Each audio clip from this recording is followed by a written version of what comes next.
Hey, welcome to HOA Karen Cases. I knew something was wrong the moment I pulled up to the orchard. The air smelled strange, and the leaves on the nearest pecan trees were curling in a way I had never seen before. As I walked the rows, the damage followed perfect lines. Tree after tree showed the same pattern. This wasn't disease. Someone had done this on purpose. That night, I checked my trail cameras. The footage showed 3 people moving through the grove with sprayers in the dark. When the video paused and the face became clear, I recognized her immediately. Lydia Hargrove, the president of the Ridgecrest HOA. She thought she controlled the rules in this neighborhood. What she didn't know was that every step she took in my orchard had already been recorded.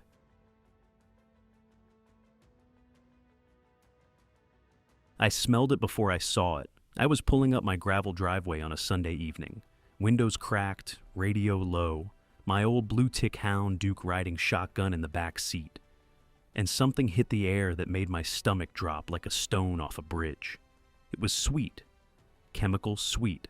The kind of sweet that doesn't belong anywhere near living things. It smelled like someone had melted a pool of industrial cleaner and poured it into the earth itself. I rolled the window down farther and the smell thickened, coating the back of my throat like burnt syrup. Duke started whining. Not barking, whining. That dog has treed bears and never made that sound.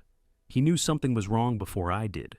I came around the bend past the first row of pecans and slammed the brakes so hard my coffee flew off the dashboard. The leaves were curling, not wilting, curling inward, edges scorched brown, sap weeping down the bark in long amber streaks like the trees were bleeding out. And it wasn't one tree. It wasn't a cluster. It was row after row after row, stretching out in both directions as far as I could see, every single trunk showing the same sickly, unnatural death pattern. I sat in that truck with the engine running and the gravel dust settling around me, and I said one word out loud, just one, and I won't repeat it here. I've been around trees my whole life. I know what disease looks like. It's patchy, random, it follows moisture and wind. I know what drought looks like. The leaves go crispy and pale, starting at the tips. This wasn't nature. This was murder. The damage followed perfect lines, like someone had walked the rows with a ruler and a grudge. I started counting as I walked. 50, 100, 150, past 200. My boots crunched over dead leaves that should have been green and full of August life, and the silence was the worst part. No birds, no insects, no rustling. Just the sound of dying wood settling in the heat. Then these reached Elena's grove, the specialty cultivars my late wife spent 11 years grafting by hand, drought-resistant pecan hybrids that don't exist anywhere else on this planet. Every single one was dying. I dropped to my knees next to the tree she planted on our 10th anniversary, pressed my hand against its bark, and felt the sticky residue of something that should never have touched it. 214 trees. Some of them are older than me. Some of them planted by hands I'll never get to hold again. And someone had killed them like they were pulling weeds from a sidewalk crack. That's when I remembered the cameras. See, I'd installed 12 trail cameras along my property line about 4 months earlier. Motion activated, full infrared, cloud-backed to a server in my office. I put them up because my neighbor's brother-in-law kept sending his landscaping crew to mow onto my land, 30 feet past the property line, regular as clockwork. I wanted documentation for a boundary dispute, 12 cameras, crystal clear night vision. I never imagined what they'd actually catch. I pulled the SD cards with hands that were shaking like leaves in a norther and loaded the first one on my laptop at the kitchen table. The fluorescent light buzzed overhead. A cup of coffee sat next to me, going cold, forgotten. The footage was time-stamped 2:14 a.m., 3 nights earlier. 3 figures moving through my rows in the green-white glow of infrared. They were wearing coveralls, carrying backpack sprayers, working methodically from tree to tree. Professional, deliberate, not rushing. I recognized the body language of the first figure before I even saw a face. The way she walked, that particular tilt of the head. But I needed to be sure. I clicked through the frames one by one, the mouse clicking in the silence of my kitchen like a countdown timer. Then the third figure, the one operating the sprayer with practiced expert hands, paused, lifted a headlamp, and the infrared caught a face I knew very well. She was smiling. 2 in the morning, dumping concentrated poison on a dead woman's trees. Ann Lydia Hargrove, president of the Ridgecrest Estates Homeowners Association, was smiling like she'd just won the church raffle. I froze the frame, saved the file, backed it up to a second drive, then a third, then the cloud. I did not call the police. I did not call a lawyer. I sat at that kitchen table while dawn crept through the windows and the refrigerator hummed in the silence, and I held a cold coffee mug I never drank from. And I thought about exactly what I was looking at. Because here's the thing Lydia Hargrove didn't know. The thing that was about to change her life in ways she couldn't begin to imagine. She thought she'd destroyed everything I'd built. She had no idea what I actually do for a living. And she had no idea that every second of her little midnight operation was recorded in crystal clear infrared. But before I tell you what happened next, and trust me, you want to hear what happened next, drop a comment. What would you do if someone poisoned 200 of your trees? And tell me where you're watching from tonight. I read every single one. Now, let me take you back to the beginning, because you need to understand what Lydia Hargrove destroyed before you can understand what it cost her.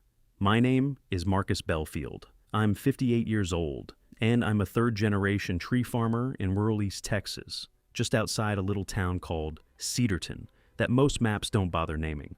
My grandfather Earl Belfield bought our 40 acres in 1958. Cheap land nobody else wanted because the creek flooded it every spring. But Grandpa Earl saw what nobody else did. He looked at that rich, dark bottom land soil and saw pecan trees. He planted the first grove in 1961, selling pecans from a plywood stand on the county road. My dad expanded into oaks and specialty hardwoods. By the time I could walk, the Belfield farm was supplying nurseries across 3 states. I grew up climbing those trees, skinning my knees on bark rougher than sandpaper, learning to read soil by its smell, the way some kids learn to read books. My granddad used to say a pecan tree is a 60-year promise. You plant it knowing you might never see its best harvest, but you plant it for the people who come after you. I learned to graft before I learned to drive. My dad put a knife in my hand when I was 9 years old and said, "You're joining 2 living things together. Respect that." I still hear him say it every time I pick up a blade. Then came Elena. I met Elena Reyes at a Texas A&M extension workshop in 1994. She was a botanist working on drought-resistant pecan cultivars. And she walked into that conference room smelling like lavender hand cream and potting soil. And I was done for. Her laugh could carry across a room like a songbird clearing a fence line. She talked to trees like they could hear her. And I swear some of them listened, because everything she touched grew twice as tall. We married in 1996. She had dirt under her fingernails at our wedding. She had dirt under her fingernails at church every Sunday. She spent the next 20 years transforming our farm, grafting cultivars that produced yields nobody in the industry had seen before. When she was diagnosed with pancreatic cancer, she didn't spend her last good months in a hospital or on a beach. She spent them in the grove. I'd watch her from the kitchen window, this woman who could barely stand, out there with a paintbrush and a bag of pollen, hand-pollinating one final batch of experimental grafts. Finishing work she knew she'd never see grow. I couldn't watch. I also couldn't look away. Elena used to say that every tree remembers the hands that planted it. I thought that was poetry. After she died, 3 years before this story begins, I realized it was just the truth. Her sun hat still hangs on a hook by the back door. I haven't moved it. I won't. Now, here's what the Ridgecrest Estates HOA never bothered to find out about me. Before I took over the farm full-time, I spent 22 years as an environmental compliance investigator for the United States Environmental Protection Agency, Region 6 out of the Dallas office. I specialized in illegal pesticide applications, soil contamination, and agricultural chemical crimes. I collected soil samples from crime scenes in 31 states. I built cases that resulted in over 40 felony convictions. I testified in federal court more times than I've been to the dentist. I still hold active federal credentials, and I consult on cases 2 or 3 times a year when they need somebody who can look at a dead field and tell you exactly what chemical killed it, when it was applied, and how to prove it in front of a jury. Lydia Hargrove looked at my boots, saw a farmer, and assumed that's all I was. She never asked what I did for a living, not once. And I'll say this just one time. I have seen chemical kill patterns exactly like what was on my trees, and every single case, every single one, ended with someone in handcuffs. 5 years before the poisoning, things changed in Cedarton.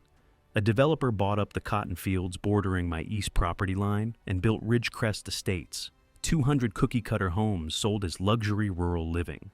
The sound of construction equipment ran for 18 months straight, and the smell of fresh asphalt and new lumber drifted across my fence like an unwelcome neighbor arriving before the moving truck. An HOA was formed before the first family moved in, and a woman named Lydia Hargrove installed herself as president before the paint was dry. Within 2 years, the HOA started sending me notices about my farm, the smell of fertilizer, the appearance of my equipment, the visual impact of my working land on their property values. They built 200 houses next to a working farm and then complained about the farm. That's like moving next to an airport and filing a noise complaint about the planes. I ignored them. I figured it was typical HOA nonsense, annoying but harmless. I had no idea what Lydia Hargrove actually was, or what she was building behind that fake smile. I met Lydia Hargrove for the first time at a Welcome Neighbors mixer she organized at the Ridgecrest Clubhouse. She greeted me at the door with a handshake cold enough to chill a glass of sweet tea, a blast of gardenia perfume strong enough to strip paint, and a smile that never once reached her eyes. She was wearing a coral blazer with gold buttons, white pants pressed sharp enough to cut, and Chanel sunglasses pushed up on salon-perfect hair that didn't move when she turned her head. Her gold jewelry caught the fluorescent light and threw little sparks across the ceiling. She called me sweetie 3 times in 2 minutes and asked if I'd ever considered developing that little farm into something the community could really use. I politely declined. She tilted her head, kept that frozen smile in place, and said it for the first time. "Oh, sweetie, I'm sure we can find a way to work together.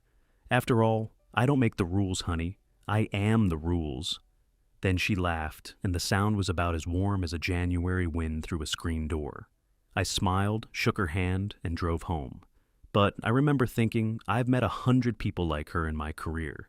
Every single one of them ended up in a courtroom. Let me draw you a picture of the Hargrove machine. Because I wasn't just a pushy HOA president, this was an operation. Her husband, Dale Hargrove, was the Potawatomi County Commissioner, controlled building permits, zoning variances, and had a direct line to the county clerk's office.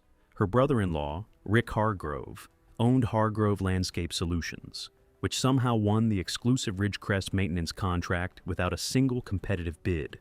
And her son, Tyler Hargrove, 28 years old and already running a grift, operated something called Pinnacle Property Management Consulting, LLC, registered to Lydia's home address, which processed every fine, fee, and administrative charge the HOA generated, and took a 15% management fee on every transaction. I pulled the corporate filings at the county records office, and the paper felt smooth and expensive in my hands.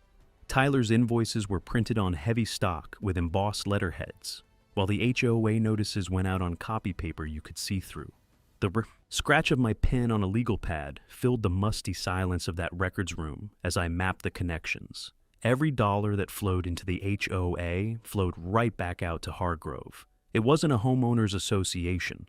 It was a family business wearing clipboards. I've investigated organized fraud for 2 decades. I've seen cartels with less efficient money laundering operations. The first shot came as a $150 visual blight citation for my equipment shed.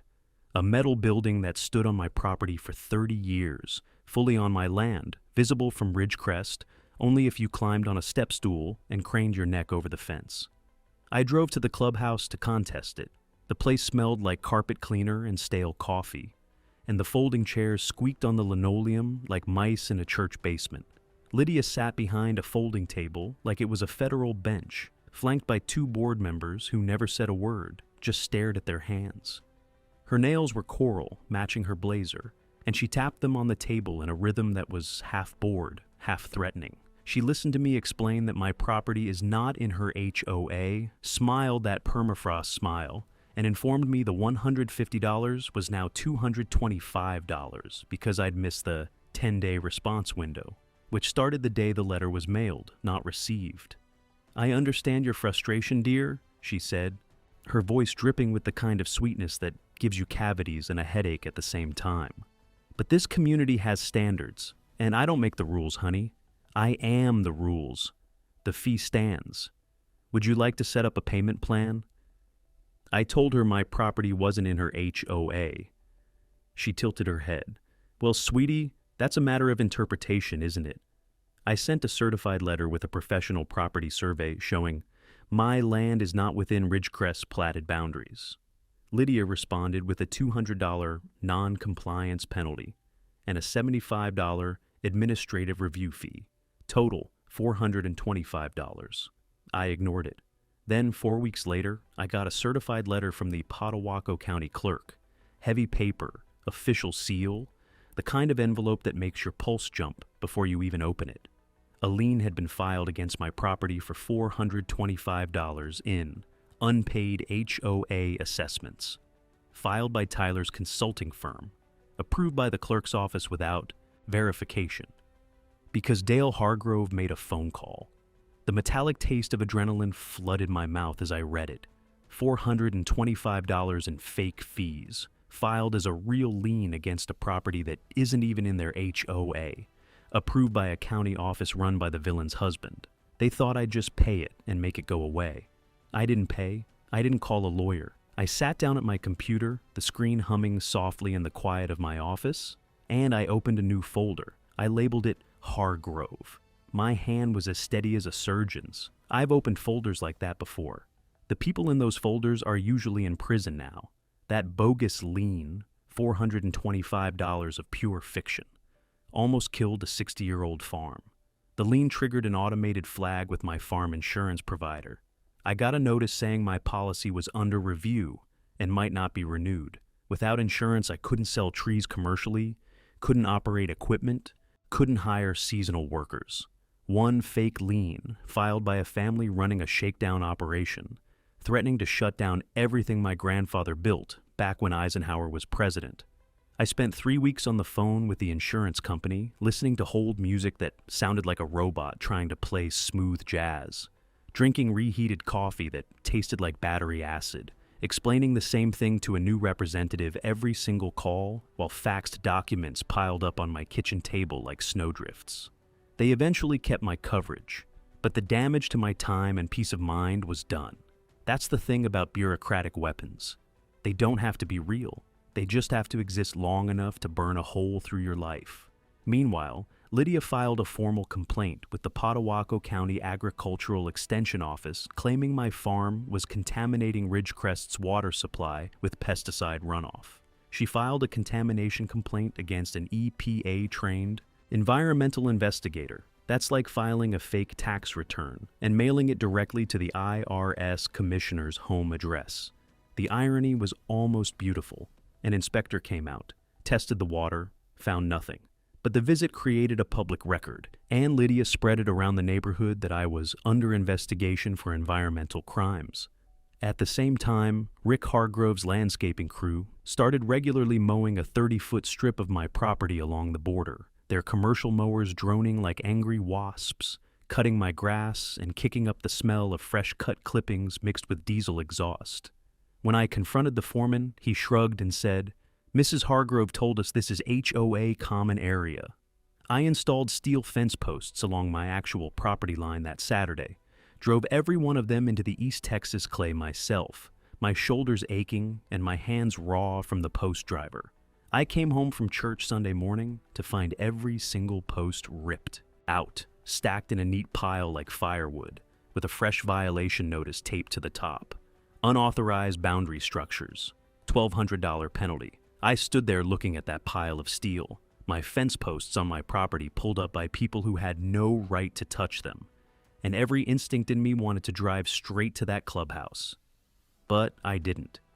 I pointed at the camera mounted on my barn and told the foreman to smile because everything was being recorded. He went pale as a glass of milk. Then Tyler's invoice arrived, a thick envelope from Pinnacle Property Management Consulting LLC, heavy paper with embossed letterhead that felt like a wedding invitation from hell. Inside, a detailed invoice for $4,800 in accumulated compliance deficiencies, itemized across 14 separate charges. Some referenced violations I'd never heard of. Others listed dates when I wasn't even in the state. The invoice included a 12% administrative processing fee and threatened property remediation action if not paid within 30 days. I photographed every page, my reading glasses sliding down my nose as the fresh ink smell rose off the paper. $4,800 for violations that don't exist on property that isn't in their HOA, processed by a company run by the HOA president's son. The invoice had the word adjudicated spelled 3 different ways. None of them were correct. But I'll give Tyler this. The paper stock was beautiful. First-class presentation for a third-rate fraud. Here's where the story takes its first turn.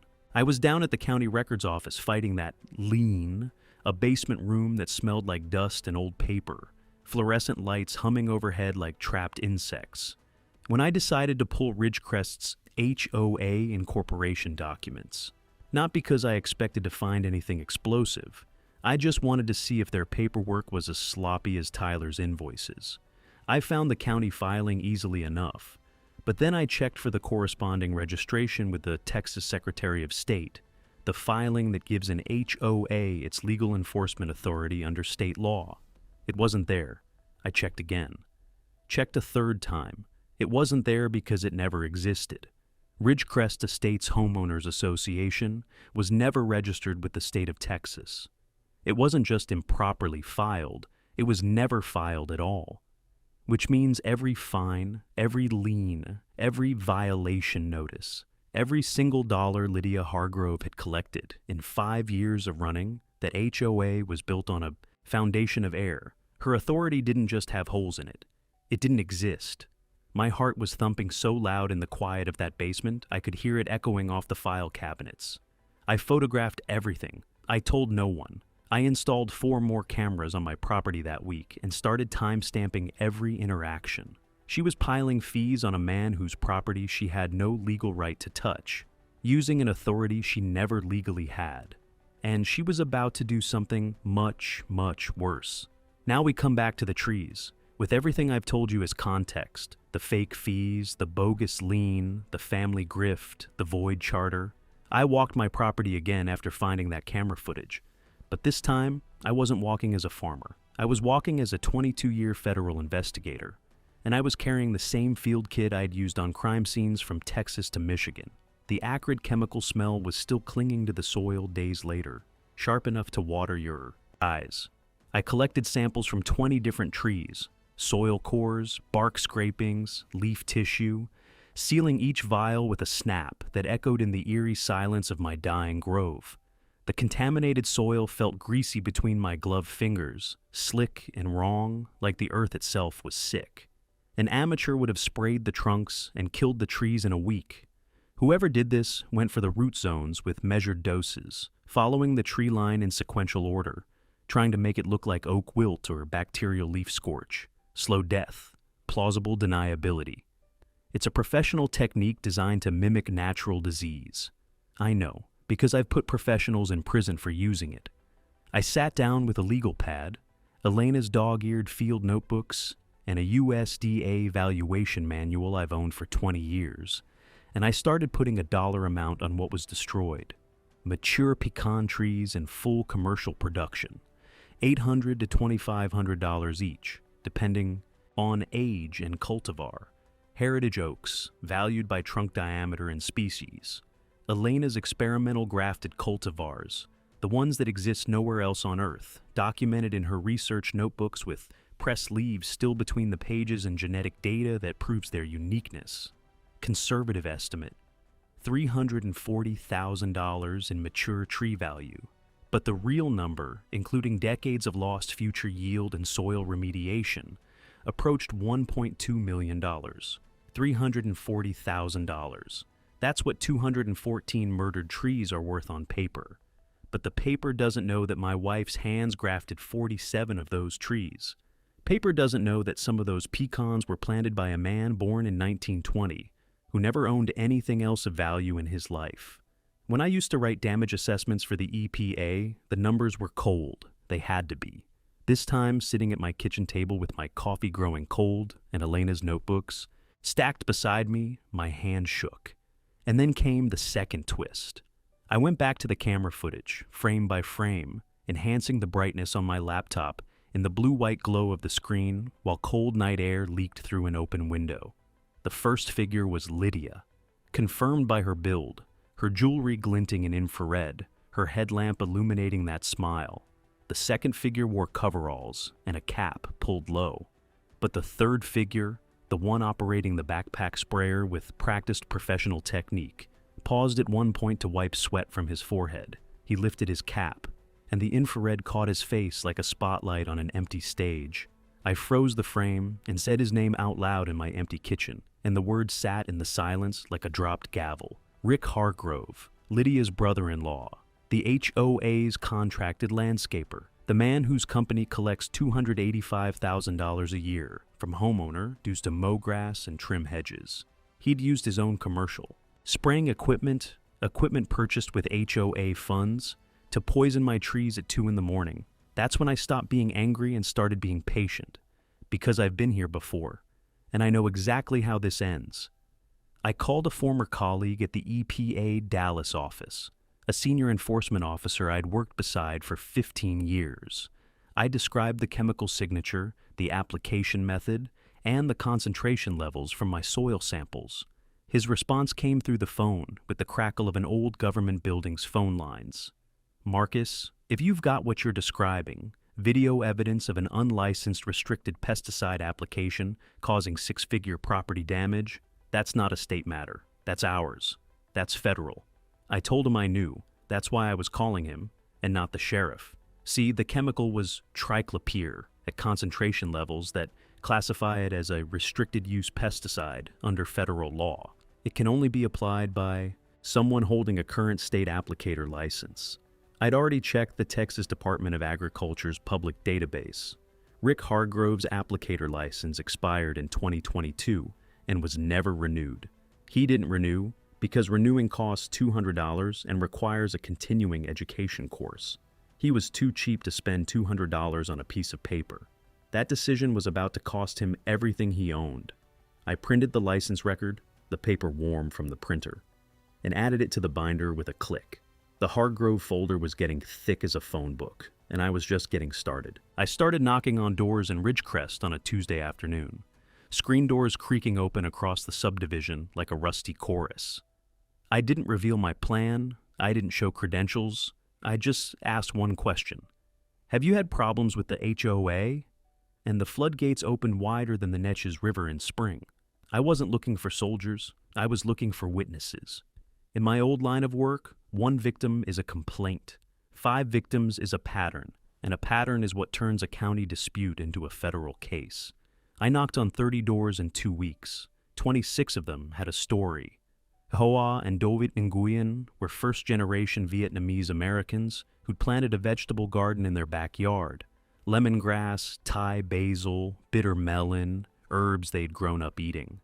The fragrance of that garden drifted across their back porch like a love letter from another country. Lydia cited them for a non-approved agricultural installation and fined them $2,000. When they protested, she told them their garden was not consistent with the visual standards of this community. The fines accumulated to $11,000 over 18 months. Tyler's firm tacked on a $1,500 cultural compliance review fee. And yes, that's exactly what it sounds like. Their teenage daughter overheard Lydia tell a board member that those people's yards look like a refugee camp. Hoa Nguyen told me the story in a voice barely above a whisper, sitting on her back porch next to a few hidden pots of lemongrass, the last survivors of her garden. She told us we were lowering property values, Hoa said quietly. My husband works 70 hours a week to pay our mortgage, and she said we were lowering values because we grow lemongrass. $11,000 for growing vegetables in their own backyard in America. Bill Cooley was 71 years old, a retired Marine Staff Sergeant, 2 tours in Vietnam, a Purple Heart on his living room wall next to his unit photos, the faint smell of pipe tobacco soaked into every piece of furniture in his house. He'd had a stroke 4 years back and used a wheelchair. His wife installed a concrete accessibility ramp at their front door. Lydia cited it as an unapproved exterior modification, a $1,200 fine. When Cooley's wife submitted ADA accommodation paperwork, Tyler's firm rejected it and charged a $500 accommodation review fee. Total penalties, $6,500. I was shot in Da Nang so people like her could live in subdivisions like this, Cooley told me, his voice steady and his eyes hard as flint. And she's finding me for a wheelchair ramp. If my wife hadn't talked me down, I'd have rolled up to that clubhouse and given her a piece of my mind she'd never forget. Rosa Delgado was a single mother of 3. She was hit with $3,200 in fees after her divorce. Tyler charged her with a $900 ownership transfer audit just to remove her ex-husband's name from HOA records. She was 3 months behind on accumulated fees and had received a foreclosure threat. I sat with her in her kitchen while her kids watched cartoons in the next room. I could hear SpongeBob through the thin walls, and she fought tears as she showed me envelopes so wrinkled from being handled and reread that the paper felt like cloth. I told her I'm raising 3 kids alone, Rosa said. She said, "Honey, your personal situation is not the HOA's problem. I'm paying her firm $900 because my husband left me. How is that legal?" I looked at those tear-stained envelopes, listened to those kids laughing in the other room, and I said 2 words. It isn't. The real breakthrough came from Cooley. That old Marine had spent weeks going through years of HOA financial statements he'd obtained through records requests. And one evening, he laid printouts across my kitchen table, highlighted in 3 colors, organized with the precision of a man who spent 30 years managing supply chain budgets for the United States Marine Corps. The coffee pot was running for the 3rd time that night, and the smell of it filled the house as Cooley tapped the numbers with a thick, steady finger. Rick Hargrove's landscaping contract, $285,000 annually for a 200-home subdivision. Comparable contracts in the area, $80,000 to $95,000. Tyler's consulting fees, $140,000 a year, plus per transaction fees on every fine. Combined Hargrove family extraction, nearly $480,000 per year. Over 5 years, approximately $2.4 million, funneled through 3 separate LLCs, all registered to different addresses, all listing the same registered agent, Lydia herself. "I may be old, son," Cooley said, the financial statements rustling under his hands, "but I spent 30 years managing budgets for the United States Marine Corps. I know what it looks like when numbers don't add up, and these numbers don't add up to anything except theft. $2.4 million. From a 200-home subdivision. She'd built a machine, and the HOA was just the front door. I reached out to Karen Whitfield, an investigative reporter at KETX, the CBS affiliate in Tyler, from a burner phone on my back porch, crickets chirping in the warm East Texas night. I didn't give her my name. Not yet. I just gave her numbers.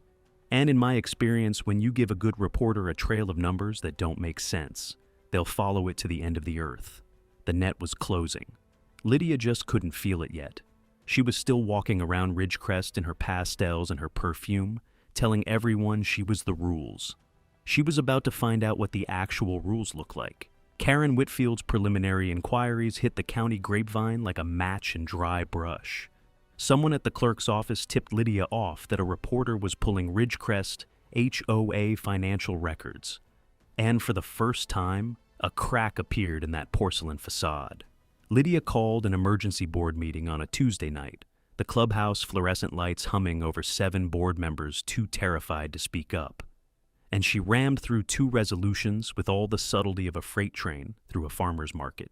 First, a 300% increase on all existing fines. A parking violation went from $50 to $200, a paint color issue from 100 to 400. Second, a new community defense assessment of $500 per household, a special levy to fund legal representation.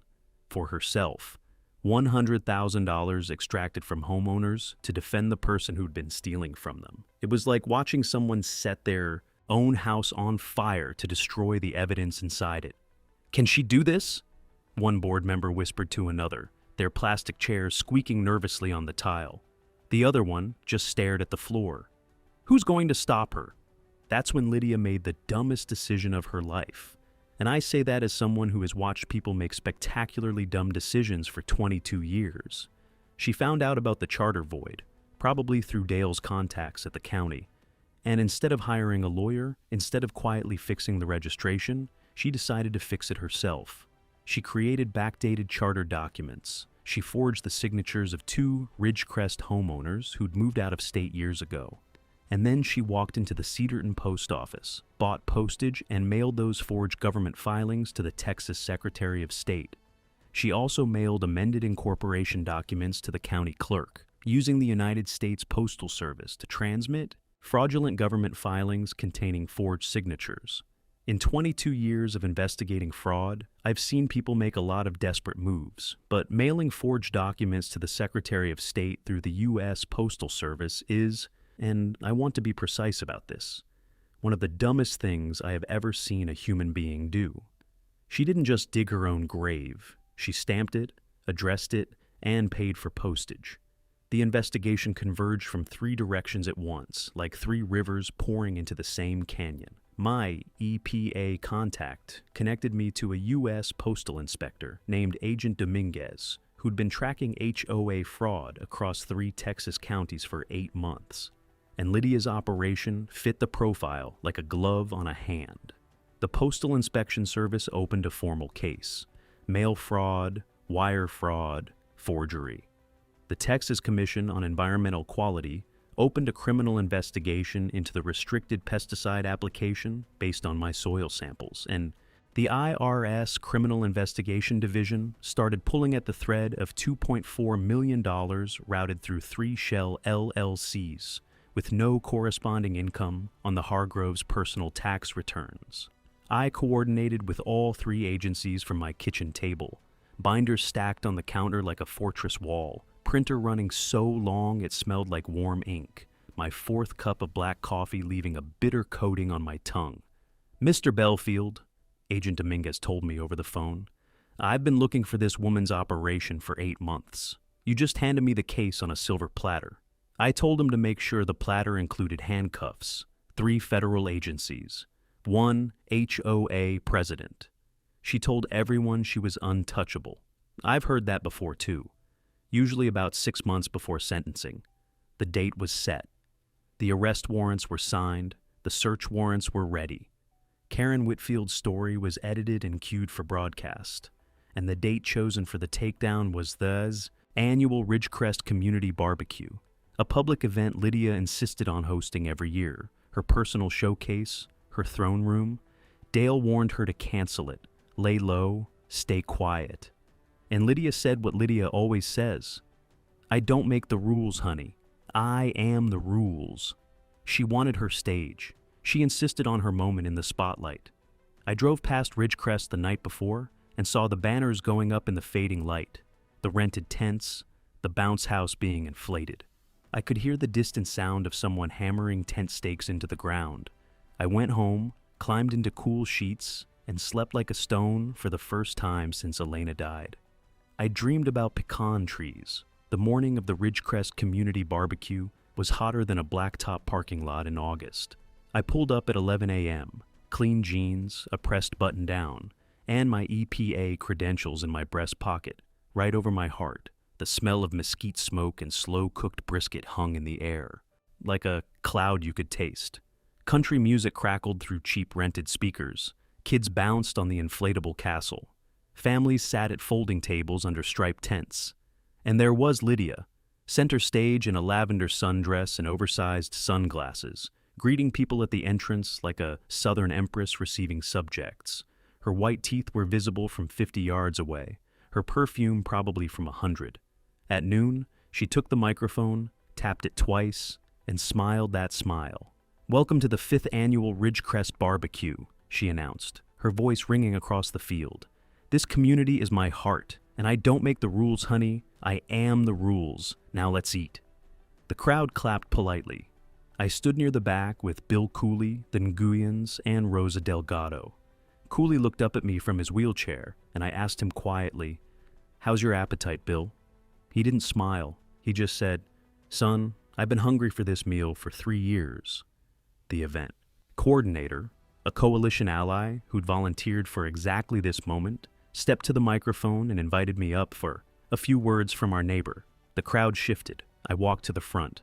The microphone gave a short squeal of feedback as I adjusted it, and the sound cut through the barbecue smoke like a blade. Lydia's smile flickered for the first time. Just a shadow. There and gone. The sun was pressing down on the silent crowd, and you could feel the heat radiating up from the grass like the whole earth was holding its breath. "My name is Marcus Belfield," I said. "I'm a third-generation tree farmer. I'm also a 22-year veteran of the United States Environmental Protection Agency, specializing in criminal environmental enforcement. I hold active federal credentials, and I have evidence that the president of this HOA has committed multiple federal crimes against this community and against my property."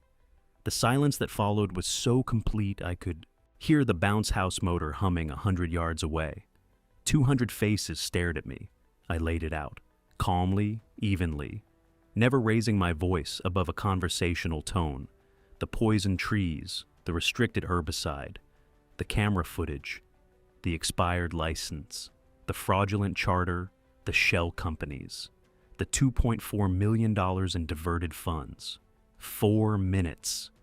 I spoke for exactly 4 minutes. And when I was done, I turned to Lydia, whose face had gone the color of old milk, whose mouth was opening and closing like a fish pulled from a river.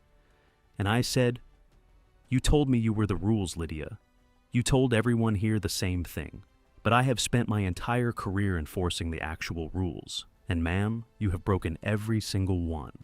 That's when Lydia Hargrove lost every ounce of composure she'd spent 52 years building. She launched from her chair like a bottle rocket, heels digging into the grass, screaming, and I mean screaming, that I had no authority, that this was her community, that she was the rules. Her face was flushed red and twisting like wet paper. She charged toward the microphone, but before she got there, 2 people in the crowd stepped forward, quietly, calmly, the way people who carry federal badges tend to move. U.S. Postal Inspector Dominguez and an EPA criminal enforcement officer. They identified themselves. They informed Lydia Hargrove that she was under arrest on federal charges of mail fraud, wire fraud, forgery, conspiracy, and criminal environmental violations. The metallic click of handcuffs closing was the loudest sound at that barbecue. Her perfume, gardenias and desperation, cut through the smoke as they led her past me. Her heels caught in the soft grass. And she stumbled, and for one moment she looked at me with eyes that finally understood what was happening. "You can't do this!" she screamed. "I am the rules! Dale! Dale! Someone call Dale!" Agent Dominguez said, without any inflection at all, "Ma'am, your husband is being arrested right now." Simultaneously, Dale at his commissioner's office, Rick at a job site in Lufkin, Tyler at his office where agents were already carrying out boxes of financial records like pallbearers at a funeral for fraud. I leaned into the microphone one last time. The crowd was dead silent. Rosa Delgado was holding her children. The Nguyens were gripping each other's hands. Bill Cooley was sitting in his wheelchair with tears running down his face and the straightest spine I've ever seen on a man. I said quietly, "She told me she was the rules. Turns out the rules have been waiting for her." And that crowd, 200 people who had been bullied and extorted and silenced for 5 years, erupted.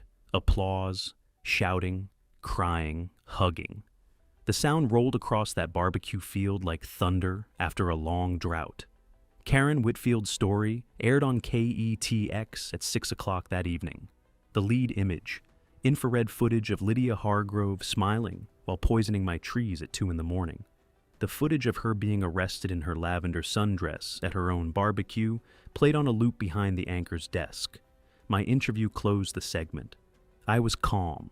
I said what needed saying. She told me she was the rules. She told everyone that. For 5 years, nobody questioned it. All it took was one person with the right training and a set of trail cameras to prove she wasn't the rules. She was the crime. I watched the broadcast from Elena's reading chair, next to the window that looks out on the grove.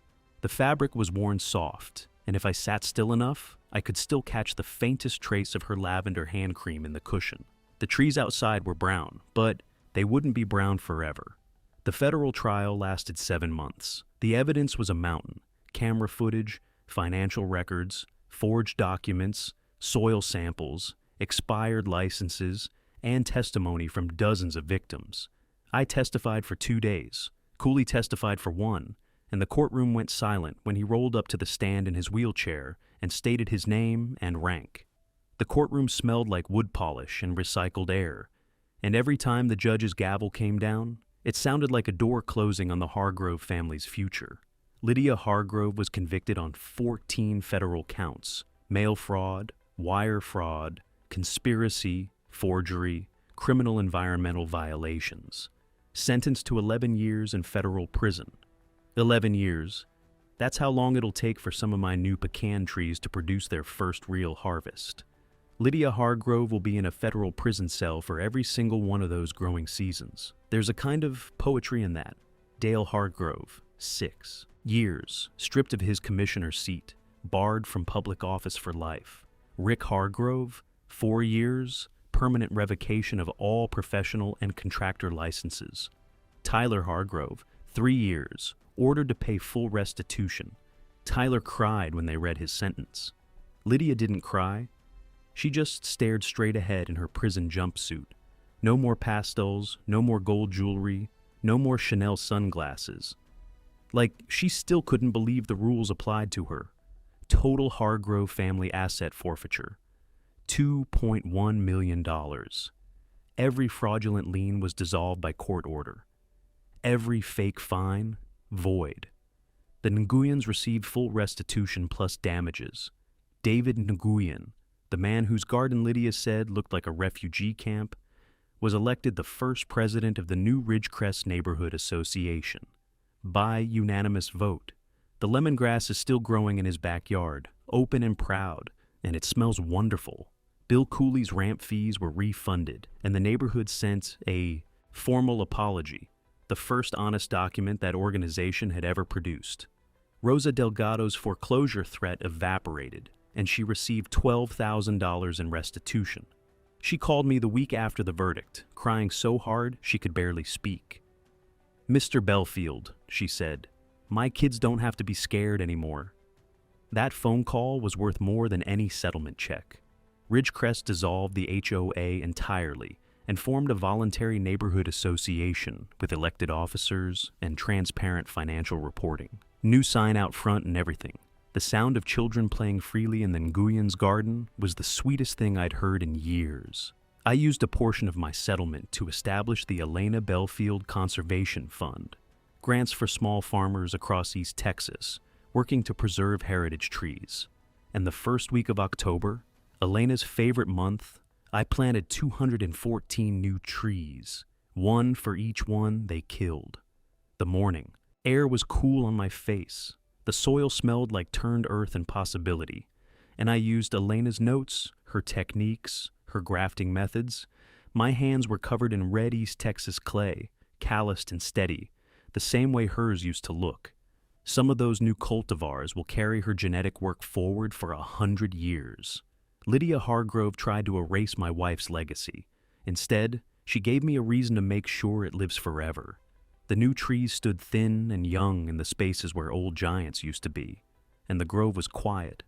But it was the quiet of something beginning, not something ending. A pecan tree is a 60-year promise. My granddad taught me that. I'm 58 years old. I probably won't see these trees at their best, but someone will, and they'll know Elena's name. If you're watching this and you're going through something like what I went through, an HOA, a bully, a system that feels like it's designed to crush you, I need you to hear this. Document everything. Every letter, every email, every conversation. Check your HOA's registration with the state. Know your property lines. And never, ever assume that the person screaming the loudest is the one with the power. The loudest voice in the room is usually the most desperate. If this story made you feel something tonight, hit subscribe, share it with someone who needs to hear it, and drop a comment telling me where you're watching from. I read every single one. Thank you for being here. Now go check on your trees.